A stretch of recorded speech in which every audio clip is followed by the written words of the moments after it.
Hi, Misty. Hi, Kristen. How are you? I'm doing so good. How are you doing?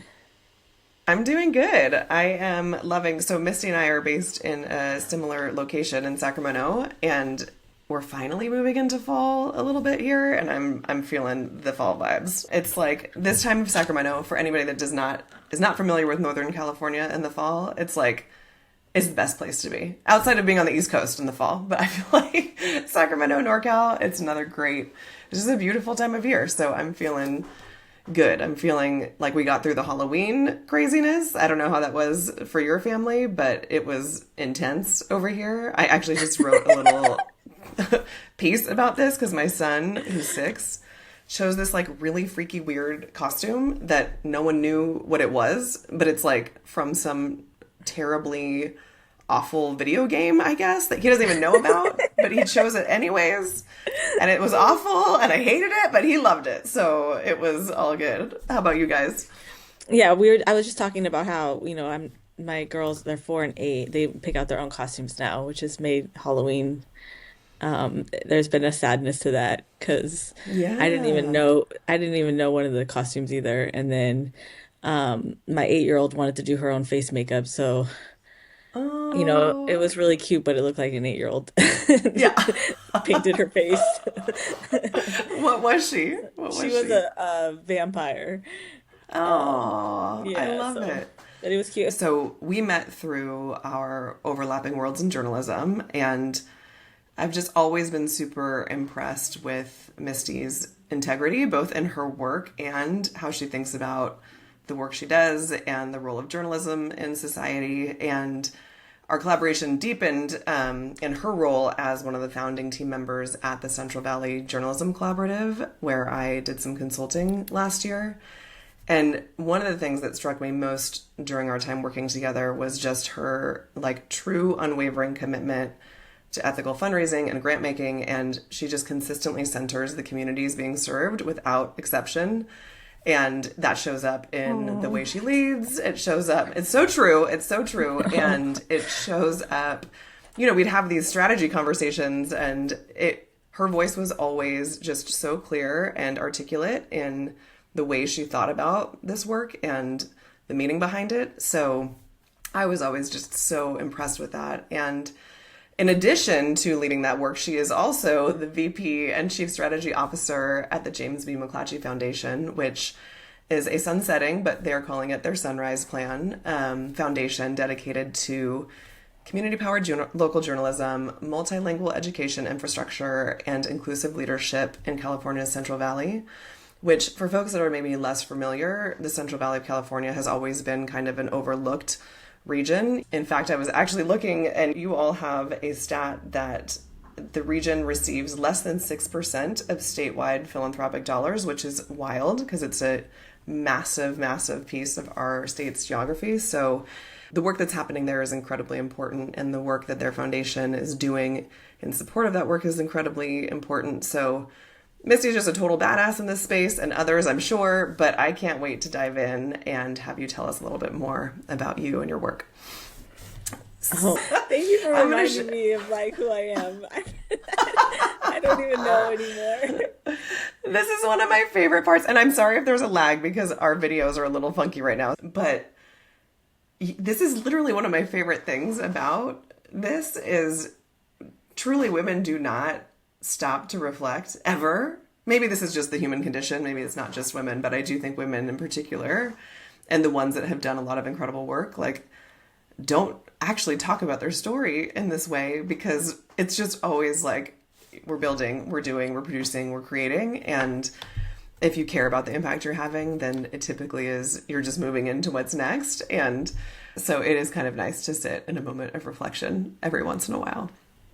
So I would love to start by going kind of back to the beginning of your career. It's so fun because for me, as I've gotten to know you, it's in the current context, right? But I actually don't know anything about your career history, kind of where you started, where your interests lied. So I'd love for you to just maybe give us what were your earlier roles and have you always been driven to mission driven work? Oh man. Okay, that's a great question. So I've kind of fell into the nonprofit space in college and then never left. So, um, everything from like volunteer, program assistant, program coordinator, program manager, administrative officer to the ED to board member. And at some point, I was like, okay, I've been through this full nonprofit industrial complex. Like, I need to know what it's like to be a funder. And I just need to Yeah. find the right space and the right role. Because, through the whole chain of kind of being in the nonprofit space, you can get a real chip on your shoulder about funders and just about Hmm. how the system is funded and overall. And so for me, it's like I just had to know what it meant, what it looked like to be in this space, and if I could still do it from a values-driven approach, or if it is as ridiculous as, I thought it was as I'm doing fundraising. Hmm. It's really interesting because I started out, my family worked in restaurants. Both my parents were lifelong career restaurant folks. And, I always had this desire to work. Like even in college, high school, I was working, would choose going and serving. I was a server at local restaurants over like school or class. And it wasn't like, oh, I'm just like bailing on school. I think what I just learned early was people are my school and my library, my experience. Like I think the engagement with other humans is been kind of where I've learned. Hmm. I Even if love I have a that. desire to read, I tend to gravitate towards experiences where it's like people are my library. Oh my gosh. Yes. And then, it's funny too because things just kind of work out because it's like you're just passionate about something. And so it's like the pieces just keep falling into place without necessarily having a plan. At one point, I was part of this nonprofit incubator that was helping organizations bring their organizations online. So building Okay. out their first WordPress websites, their first social media. And I was the youngest person at the organization, so I got like tagged to be the person representing the organization. They're like, she must know what she's doing. Yeah, she could start like a Twitter for us. And it was kind of like this sneaky pathway to leadership because the person that owns all the technology at the organization, in a lot of ways, gets put into these leadership positions where they're helping to tell the story of the organization, representing the organization, being the one that needs to be there because they can access everything. So Hmm. that pathway actually, I ended up getting recruited to work in an organization that does technology capacity building in San Okay. Francisco for nonprofits in the Central Valley. Oh, And really? so Okay. I was working in the mission in San Francisco and I was driving out to Fresno and Bakersfield and Merced, Modesto, and actually supporting organizations to do online organizing. Oh my gosh. Okay.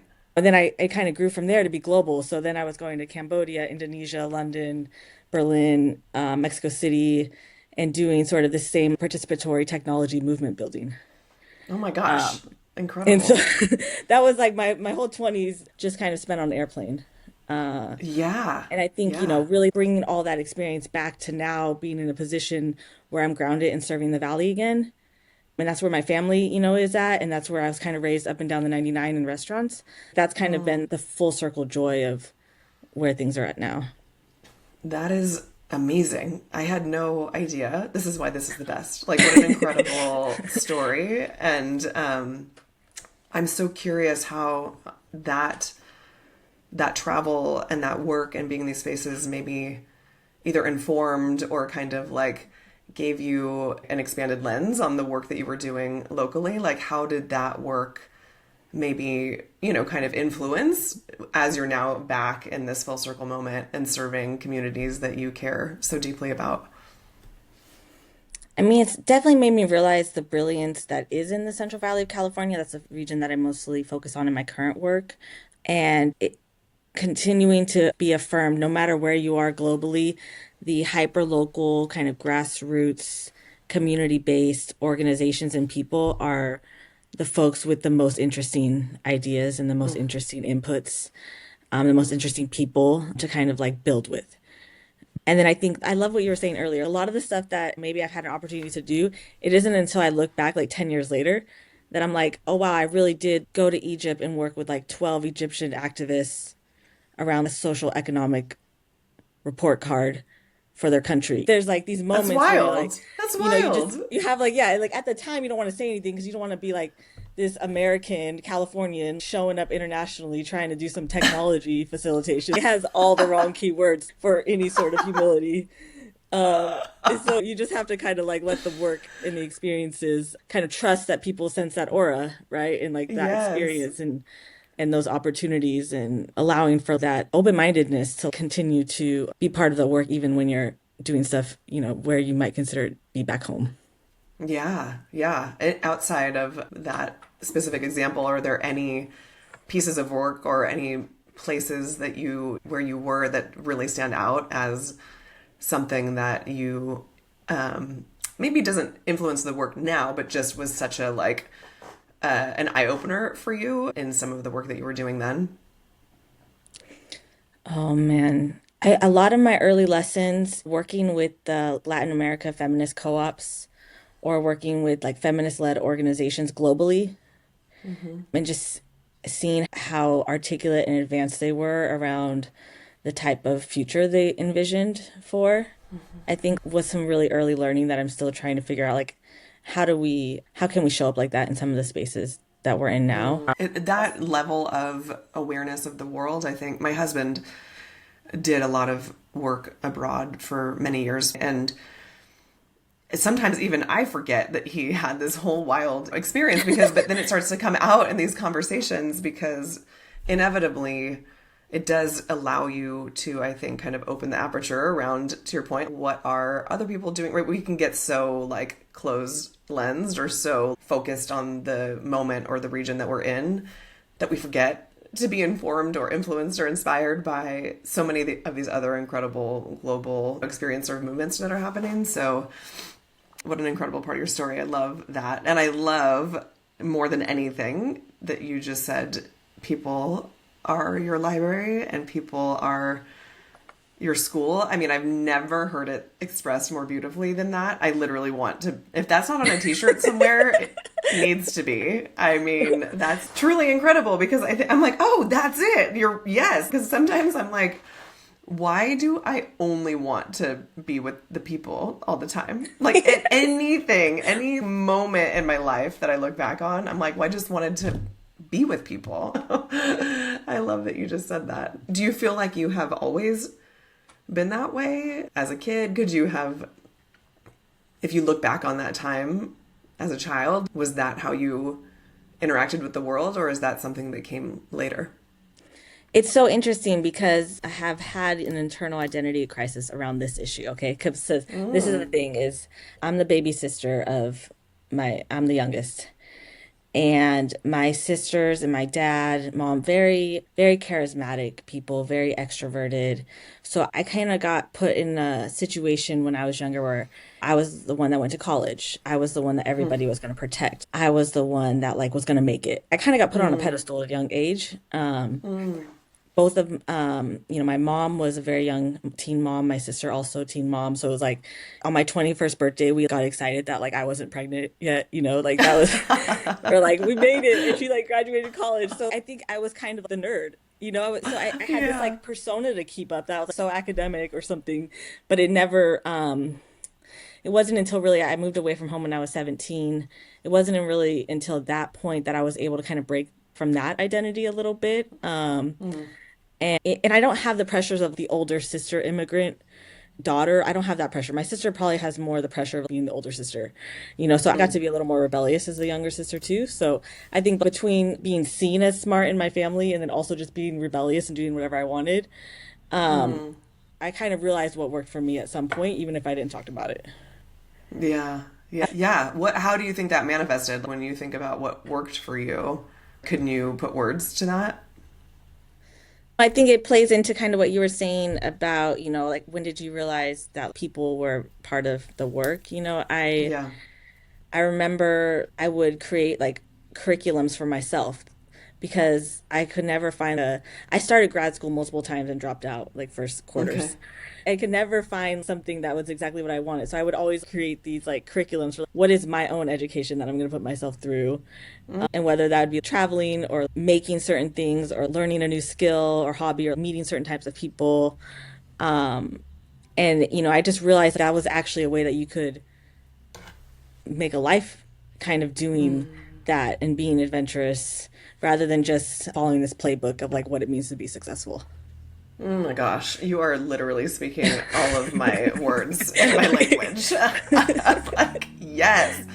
Yes, because Yeah. I mean, what an incredible gift, I think, to have been, maybe, I don't know if you were articulating it in that way at that stage of your life, but to even be acknowledging and aware that we don't have to follow a very specific path in order to find whatever our version of success is. I mean, that has been so much of my unlearning over the last few years, and my own evolution is really poking at that. Like, what does that mean to me? And why was I always blindly chasing whatever was next? What was driving my ambition? And these are all very uncomfortable questions if you have not asked yourself them yet. And so I think that's been kind of part of my, like, what I want to be talking about with women in particular, because I think many times, this is not universal, but you see this come up a lot where it's like, oh, I was chasing this version of success that I got it.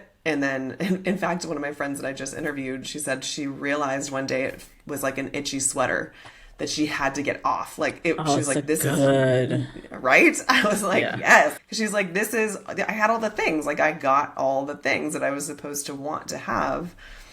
And then I realized I didn't want, 90% of them or whatever. And so she, like, totally blew up her life, and then has spent the last decade literally rebuilding. I think about this with my own daughter, like, how can she build in that sense of self from a young age to where she is aware of that enough? It's not to say that when you choose something it has to be perfect or the thing that you're doing forever, but knowing yourself enough to know that you're at least choosing with integrity and choosing with intention. I think that is not something that I did for a very long time. And that's okay. It's okay. But I think it's cool when you hear from people who maybe had a different experience in that you saw maybe a little bit younger how these things fit for you. Yeah, I mean, I think sometimes um, I don't think I had the examples around me of other ways were possible. There was nobody around me that knew what a FAFSA was. It's like all the stories that you hear about first time college students. That was so my experience too. It's like just a lot of making it up as I Yeah. went. And so, I'm thankful for that now. At the time, sometimes I'm like, what was I doing? But I'm thankful for that now. But it's so even the journalism space, because I really came my intersection with journalism over the years was always like youth media. I just really care deeply about youth media. I feel like it's hitting some pulse, some nexus, some intersection of social impact in a way that has always really just been I deeply care about. So I kind of came through the journalism space through there. And then another thing that happened is I started to really love journalists. Like the Mm, actual sector, it was like such interesting people always asking such interesting questions, had really cool life stories, could go deep really quickly. They don't really yeah. stay shallow, even though I think they can be highly skeptical too. And I realized I started just really deeply caring for journalists. And I actually never read their stories because I like we don't really read. So they'd be like, "This story has so much impact," and I'd be like, "I don't care. I just want you to have a job because you're a good person and I really value you." Like, and so it's been interesting for me too because they'll be like, "What does success look like?" Oh, an award-winning publication. And I'll have to be like, "Oh, yeah, yeah, yeah." Like the stories are Yeah. important because I'm just like really, I think much more fascinated by just kind of like the people behind the stories. Oh my gosh, Um, I love that. Yes, I'm with you 100%. I too fell into the media and journalism space. I didn't have a background in it, right? And so it was a whole new world that opened up to me when we started the Bay Citizen. And I was so enamored with all of them because I'm like, you are all literally talk about choosing a path that is yes. not like very, it can be clearly defined from what we think of as what it means to be a journalist, but ultimately there's so many different ways to be a journalist. There's so many different ways to think about story writing, and there's so many different outlets, and so it's not actually that straightforward. And so you Yeah. are choosing a path that is not black and white. And Trey Bundy, who one of my favorite humans of all time, the way he approached his work made me love him as a human, right? And that's because that's also then how he shows up in life. It's not just the way he's doing the work and the way he's telling the stories, that's inherently just who he is. Right. And as an art major, I was just like, oh, these are a bunch of weirdos and I love them. You know? These are my people. Yeah. You know? How do you see, I mean, gosh, there's so much, not to like, maybe we won't totally nerd out on the journalism space yet, because I feel like there's so much to unpack there.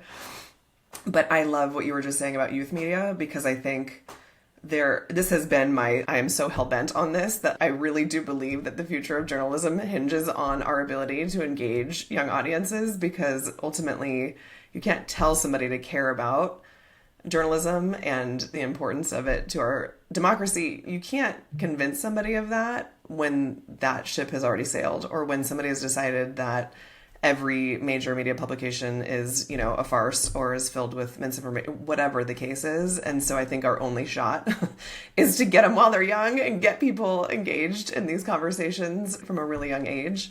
So I'm curious, maybe we'll start with just where you're at now and the work that you're leading now. I think for people who may not have had as much experience with like foundational work, what does it mean to be sunsetting an organization? How does that help kind of shape the focus of the giving and the impact? We talk a lot about building legacies in this show, but as a foundation itself, when you're thinking about the Sunrise Plan, how does that inform the way you guys are thinking about where you are placing your funds? Yeah, it's such a great question, Kristen. So ultimately, when you think about philanthropy, the changes we hope to see is generational work. Mm-hmm. And so when you're looking at a foundation and you have these 2-year, 3-year, 5-year plans, like I get it's important to have a plan, but so much of the work kind of creates this elite philanthropy solutionism in order to move very limited resources to communities. And, even if you try not to, there's just inadvertently to kind of like secure your own agenda and way of the world. And you being the institution, the system, your board, whoever you want to say the you is. And so I think what's been kind of one of the reasons why I kind of agreed to be in this space through my own kind of hesitation was that being at a sunsetting foundation, I know that the priority is to move resources to community.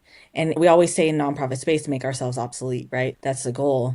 I think in philanthropy, in a lot of spaces, even if we're not saying it, the real goal is to like protect the corpus, which is the money that's usually in investments or wealth, so that you can kind of live in perpetuity and you push out 5% a year. So the idea of the Sunsetting Foundation, that we're basically saying, hey, the issues are urgent enough now. We believe that this funding, these resources would be better served in community. The community actually has the answers.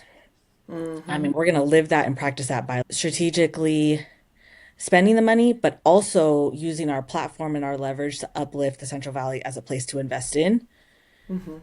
And so that's been the part, that's kind of been the dance, is how to spend down these resources in a way that can go directly into Central Valley leaders. Because again, in the Central Valley of California, often dollars go to intermediaries that aren't even in the area to kind of serve the Central Valley. So very few dollars make it actually reach the Valley leaders. And then secondly, is there any way, because of sorry, that's my dog sneezing, because we're I thought you were just moving your chair or something. We both have some dog noises happening. It's all good.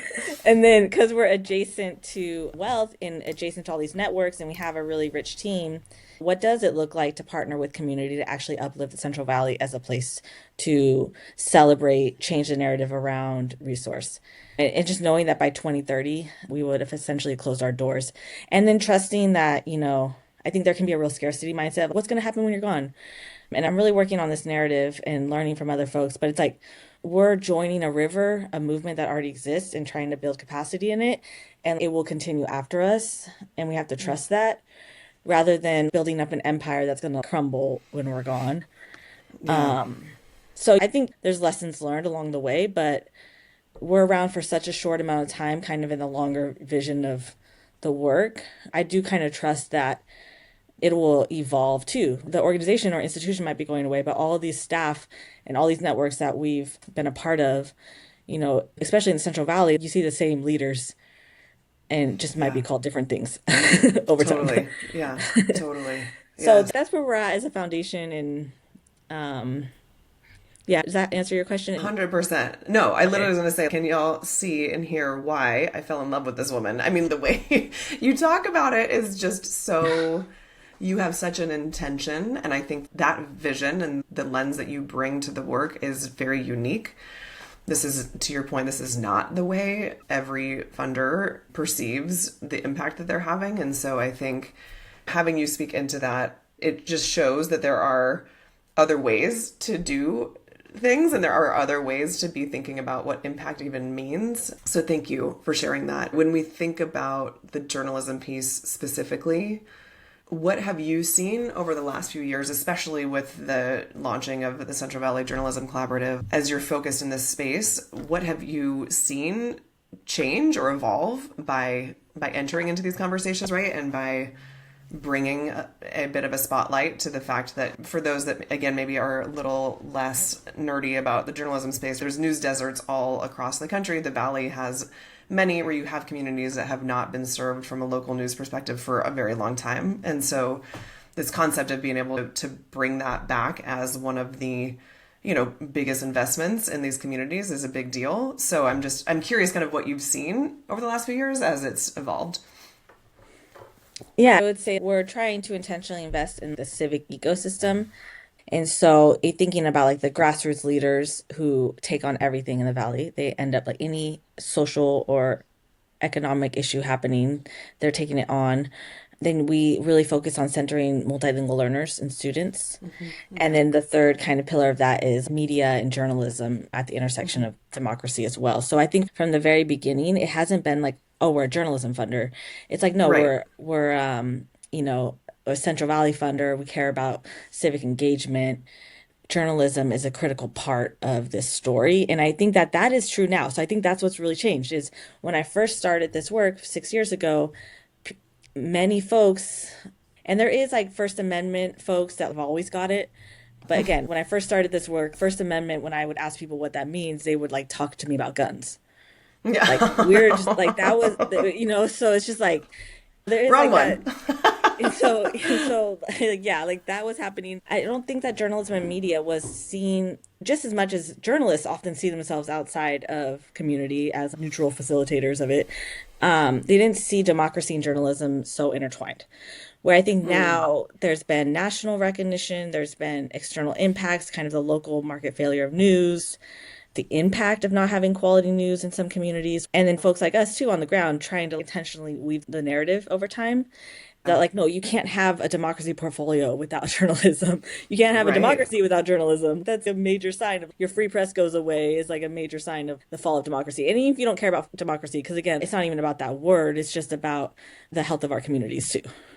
Totally. Yes. Yes. I like that you say it like that because I do think sometimes these words can feel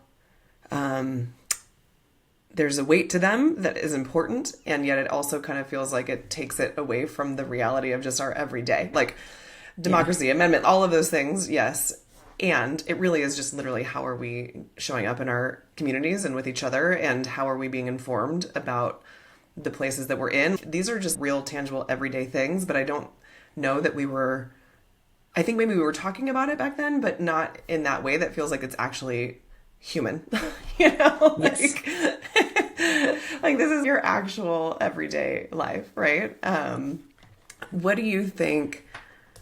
Where do you think the biggest opportunities are? Not just in the valley, but just in general, as we think about what it means to. And I'm sorry, I know that we are not just talking about journalism, but I'm just staying on that track for one more moment.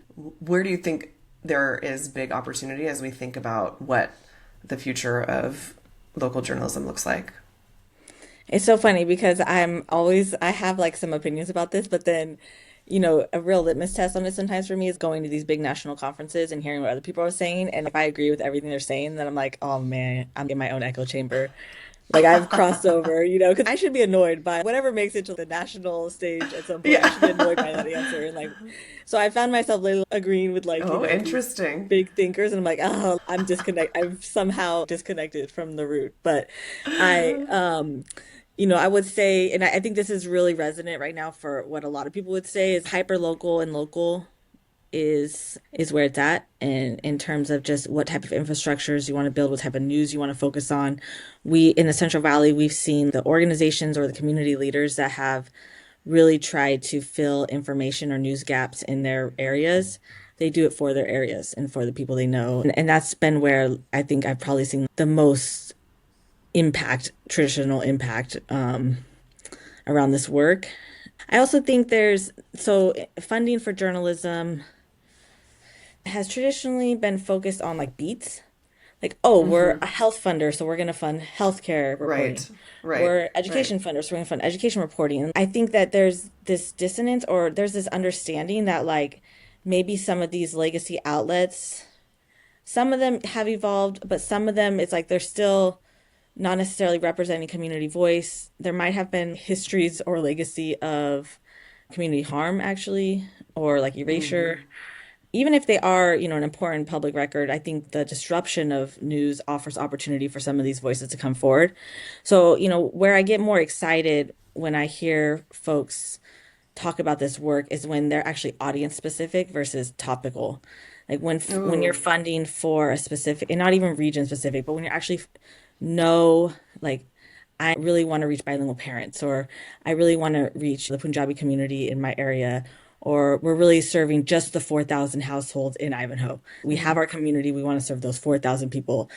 And I think if the whole sector could move to kind of funding for that, that to me is more interesting because we get a lot of in any journalism, especially in the Valley, any journalism funding, any money that goes in the Valley, I'm happy about.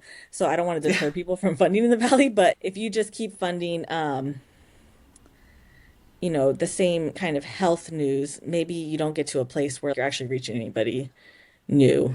Oh my gosh. Yes, because we can become very prescriptive about what we think people want to read Yeah. about too, right? It's like, well, we care about this, so obviously the Yeah. community cares about it. That's not necessarily true, right? How do you think you can how do you get to that, to get to the heart of what people actually, so if say you're trying to reach, bilingual parents in a certain community, how do you engage with that audience, right? Like how do you do that in a way where it is that reciprocal kind of relationship where you are reporting out obviously on the things that you think they care about, but they're also informing what that reporting looks like.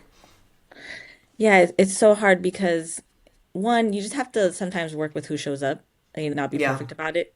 Like who are the Yeah. people that keep showing up caring about this issue? Maybe they're not the perfect in your mind's eye, especially as a funder, like who you want to be doing this or the right representation. But sometimes at the end of the day, there's such a grit and scrappiness too about the Valley. And you can trust that. I think you can trust that more often than not. But that's why what I love about some of the work that's happening right now is you get to that through the leaders, the local nonprofit leaders. So Yeah. I think nonprofit leaders tend to have their finger on the pulse on the issues of society faster than other people because they are the Yeah. ones first addressing it. And so most of our interesting things that get me excited, just as also a news consumer, have come through somehow one of the kind of entrepreneurial or nonprofit leaders in the space knows someone or is trying to address this themselves. And so, in some ways, it's like new leadership has to be in place, Yeah. which then means new infrastructure. And then that's the part that takes resources and capacity. And so, it can be a long journey as well. Yeah, yes. Oh my gosh, we could talk about this forever, I know. but I need to bring it back to you, because that's the story I'm also interested in, which is, we touched on this briefly before we started recording, which is you have a life change happening that's causing you to kind of look at your own leadership a little bit differently, and where you're placing your priorities and your time. And so I'm curious, like when you look at the arc of your own career journey, has your idea of success evolved over time from those early days? And even as you acknowledge that you could kind of see that coming together differently throughout your career, but to today, has that definition for you evolved? Yeah, I think one of the places that, and I don't talk about it much because I feel like I haven't figured it out for myself, but one of the places that I'm still really trying to fully articulate is the intersection of motherhood and working. And it's like annoying to me that I don't have an opinion about it yet. But I've always felt this deep sense that somehow my life purpose is connected to motherhood. And that, I'll just say I grew up kind of worried about bringing children into the world, not really wanting to necessarily have a family. I never wanted a wedding. I never wanted these things. I never imagined them or dreamed about them. And so in my 30s, when this kind of started coming together for me and having a family, and having kind of this stability and the safety of, okay, bringing these beautiful girls into the world, what does that mean for me? When I've always been like, oh, I could take care of myself, but now what does it mean to also take care of all of these other things? Yes. And so right now, I do feel like I was at a job interview once. I was interviewing somebody and we really, really wanted her. She was an amazing educator. We really wanted to hire her. And we started the interview, tell us about yourself. And she just said, I'm a mom. And then she spent about like 10 minutes just talking about being a mom and talking about her kids and just very, very everyday stuff that I go through all the time. At the time, I didn't have kids. And I remember having such a like internal conflict of like, this is so badass that she's doing this. And also like, can you do this? Is this allowed? And then like usually no, unfortunately. Yeah. And after we got off the interview, everyone still wanted to hire her because she obviously had developed her way of moving in the space, and then just absolutely killed the whole interview overall. And we were like, yeah, we want you to come take care of us too. Like, come be our mom, by the end of the call. Come lead our organization. Yes. And so, yeah, I've been trying to find this narrative for myself. And I think this particular last year, I took on a lot of additional responsibilities. I got moved from Chief Impact Officer into the Vice President Chief Strategy Officer role at the foundation, crossed my 5-year mark with the foundation, and then also took on an interim executive director role at the Central Valley Journalism Collaborative, just for a transition period to try to stabilize it back to, it's been about 4 years, so kind of like reset the vision for the organization. And right in the middle of all this, I figured out I was pregnant with my third girl, expecting my third girl. And this is like right after talking to you, Kristen, about I knew I was overcommitting. Like I already knew I was overcommitting. Like, yeah, anybody that's like, I'm a VP of an org and I'm an interim ED of another org, like that's wild. That's next level. No, but I think I have to like, it can't be a victim thing. I've been thinking a lot about this. I think, I've always, part of success for me has been like taking care of the folks around me and being responsive to my team. Like there's been a people development side of it. It's like, how are the people doing around me? Is kind of also how if I'm feeling successful or not. Yeah. And so I think with all these added responsibilities and caretaking responsibilities on top of just the sheer just increase in number of people like in my immediate orbit, I'm not able to individualize and do everything I want to do for everyone. Yeah. And so my self-analysis of success, like I'm not being successful. Interesting. Yeah. And what does that look like to evolve now? Because it's actually, some of it is like a greater responsibility. I have more perceived power. I have more to lose. Yeah. And so what is my role? I think I'm still in that space of like, what is my actual role now in this work? And how do I think my own definition of like what success looks like moving forward is not something I've fully wrapped my mind around yet. Oh my, I love that answer. Not because I love that you're in that moment, Thanks. but I love that you just allowed people to say that for themselves, that we don't have to have it always defined. We don't always have to know what it means. We can be evolving in the middle of it and still be seeking our truth within that. And that's not an easy place to be, but it's an important place to be, because over the course of our lives, these things do evolve. And we've had these moments, right? In the past, probably we may not have been able to recognize them at the moment, because to your point, I think the stakes get higher the more we grow in our lives and our careers. And so we're maybe more cognizant of what that means later on.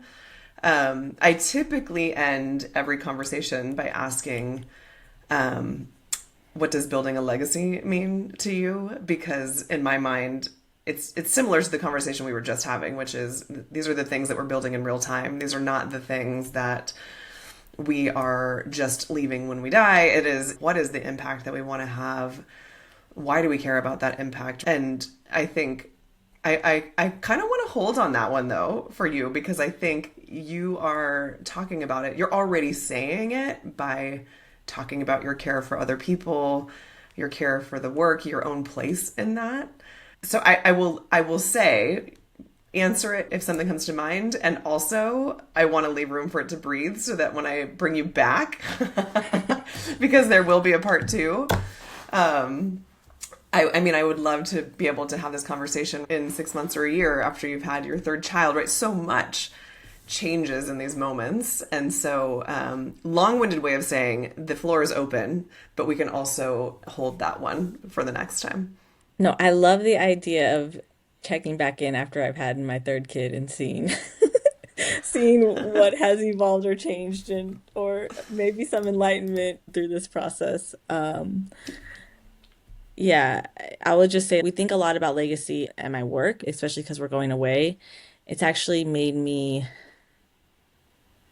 um how I'm struggling with how to think about legacy in a way that's not about doesn't make it about me.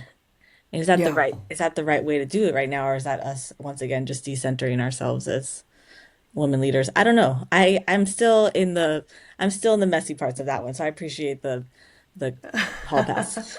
I love it. I love it. I love it. I love the way you look at life. I love the way that you are just so incredibly intentional.